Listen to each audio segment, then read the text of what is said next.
All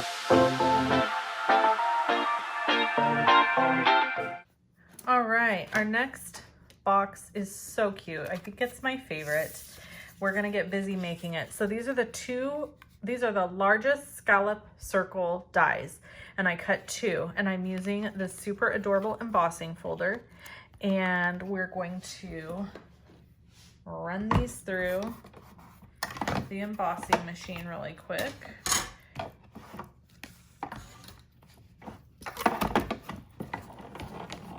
Oh, I don't think that embossed. You know what? I totally messed up. Huh.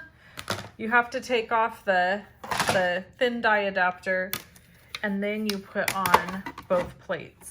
Now we're going somewhere. All right. I felt it embossed that time. Look how cute. Isn't that adorable? I just love it. Okay, so we're gonna do the other one.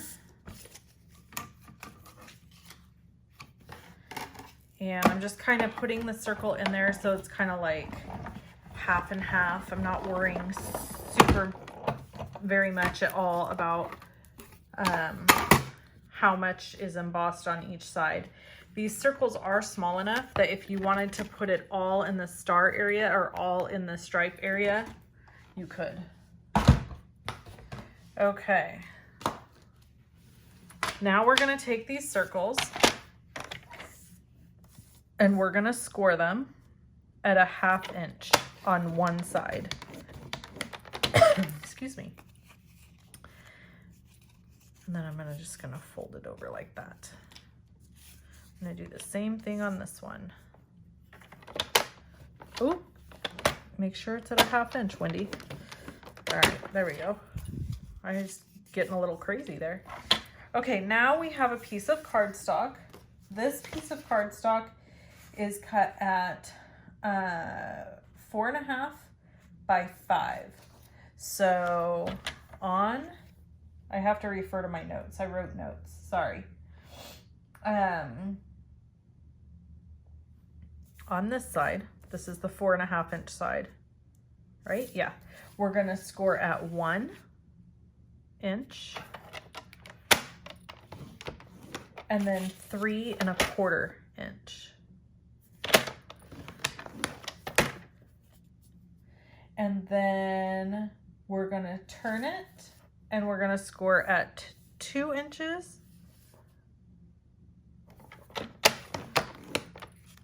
and 3 inches.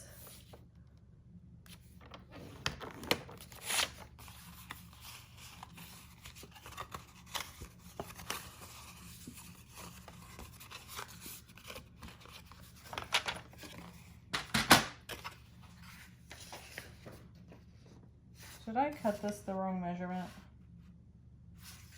4.5 by 5. No, I did right. I did it right. Okay, sorry guys.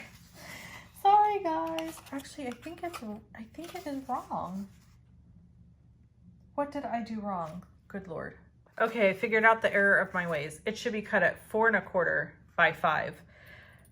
I was, good Lord. Okay, then we're gonna trim in like so on each of these guys.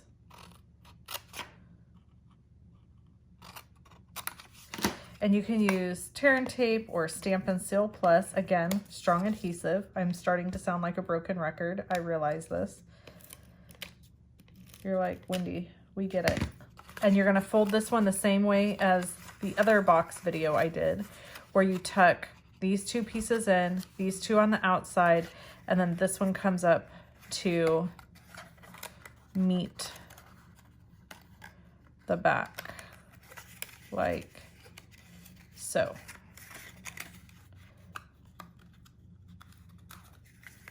Okay, and then we're gonna take this guy and add adhesive on the bottom and adhesive on the top. Adhesive everywhere. Oh, I ran out. Let me grab another one. I have 2 sitting around handy just for these very situations. Kind of having a hard time grabbing a hold of the, okay. And then we're gonna take and add the scallop circle to the front of the box, like so. Doesn't have enough adhesive. So when you have excess adhesive like this hanging over, you can just take it and tuck it like that. Ta-da! And then glue it and then push. Okay, and then we're gonna do the same exact thing.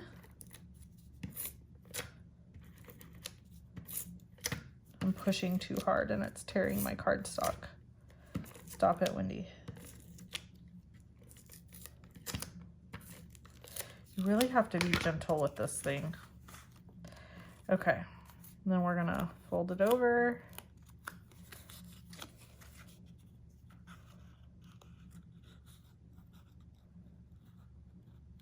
And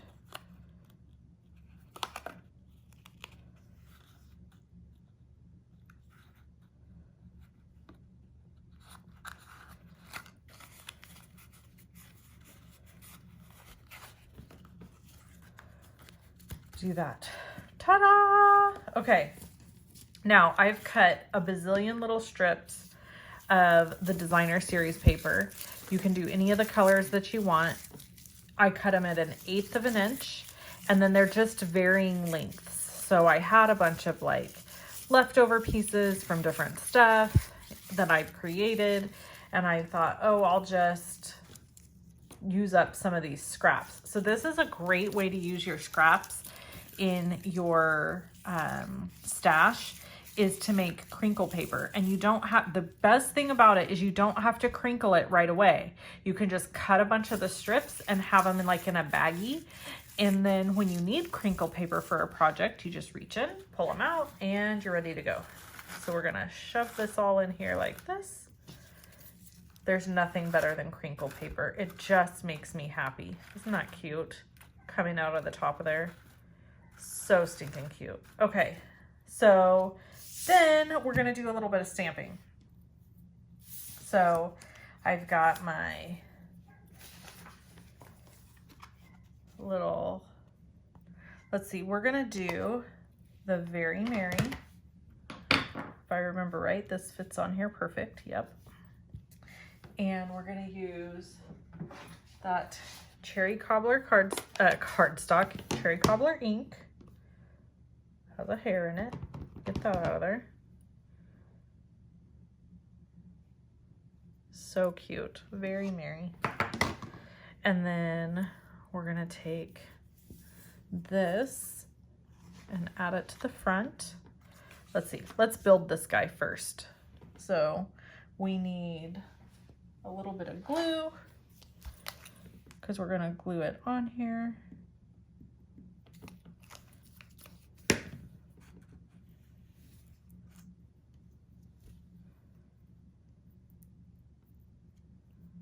Whoops, whoops, whoops. There we go. And then this guy's gonna go on with a dimensional.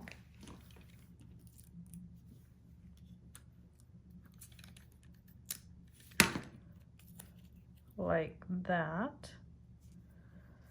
And then the whole thing is gonna go on with dimensionals. So then we can just put the stocking pieces on.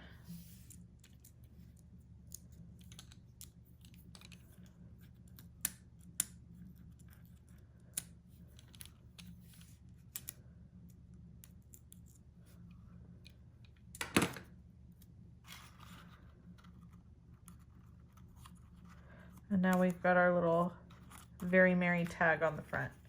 All done. So stinking cute. I just love it. Love how it turned out.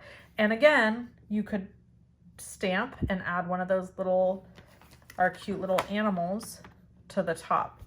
I didn't add the little animals as much as I would have if I was giving these to somebody. Here's why. It's for selfish reasons. I hold on to this stuff that I make for Christmas time. So I thought if I have a friend who has a dog and I want to give a dog treat, I'm going to add a little dog. If I have a friend that has a kitty and I want to add a little kitty treat in here, I'm going to add a kitty. if I want to give this to somebody who doesn't have animals, or it's like not animal appropriate, then I already don't have the animal on it. So a little bit self-serving on my part to not add the animals. But that's my thought process. So I hope that helps you, because maybe that will help you with your own designing when you're going into Christmas season. Sometimes it's okay to leave off like sentiments or very specific things so that you can customize the gift at a later point in time. All right, I hope you enjoyed. Bye-bye.